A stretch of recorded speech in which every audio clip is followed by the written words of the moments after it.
दोस्तों सबसे पहले हम बात करेंगे एसीएल लिगामेंट होता क्या है। एसीएल लिगामेंट एक तरह का धागा है, रस्सी है जो ऊपर की हड्डी फीमर बोन और नीचे की हड्डी टिबिया बोन के बीच में पिरोया हुआ होता है।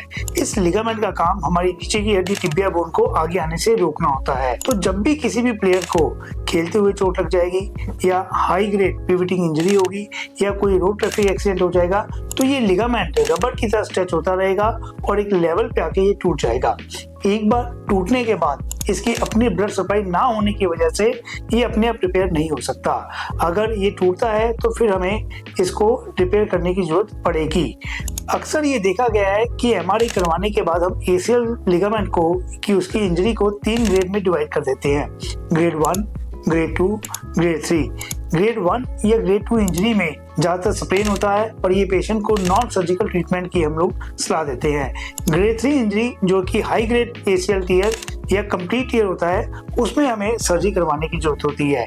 एसीएल लिगामेंट की सर्जरी एक दूरबीन से, जिसको हम आर्थोस्कोपी बोलते हैं, उसके तहत टीवी में देख के की जाती है। ऐसे में जो लिगामेंट है वो आपकी ही बॉडी से लिया जाता है, जिसे हम हैमस्ट्रिंग टेंडन हार्वेस्टिंग कहते हैं या पेरोनियस लॉन्गस टेंडन हार्वेस्टिंग करते हैं।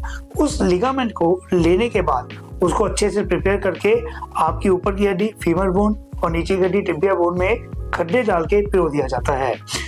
आपकी जो एसीएल लिगामेंट की सर्जरी वो कितनी देर चलेगी ये डिपेंड करता है आपके सर्जन की टेक्निक के ऊपर और वो लिगामेंट कितना एमएम का या कितना मोटा बना रहा है।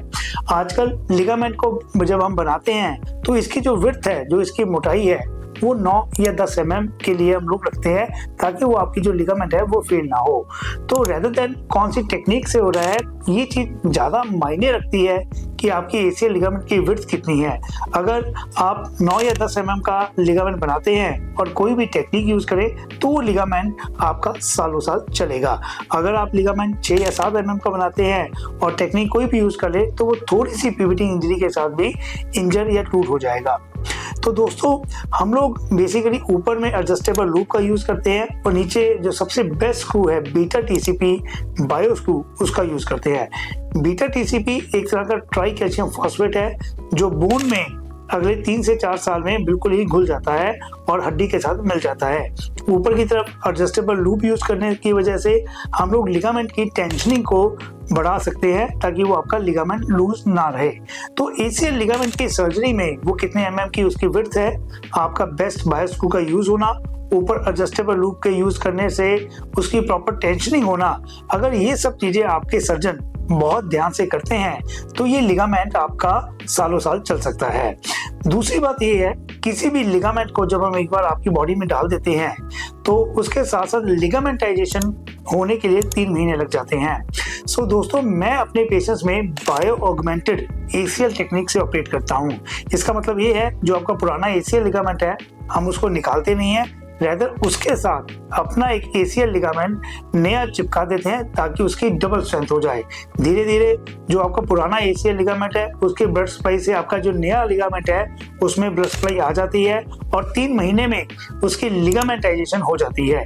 लिगामेंटाइजेशन का मतलब ये हुआ कि आपकी ऊपर की हड्डी और नीचे की हड्डी में लिगामेंट जो हमने डाला है वो हड्डी के साथ चिपक जाएगा या हड्डी के साथ घुल जाएगा और ये आपका नेचुरल लिगामेंट की तरह ये बिहेव करेगा। तो दोस्तों एसीएल लिगामेंट आपका लाइफ लॉन्ग चलेगा। इसके लिए आपके सर्जन की टेक्निक, आपके सर्जन का लिगामेंट की विड्थ का होना, बेस्ट स्क्रू यूज करना और इसके साथ साथ एडजस्टेबल लूप का यूज करना, ये सब चीजें मायने रखती हैं।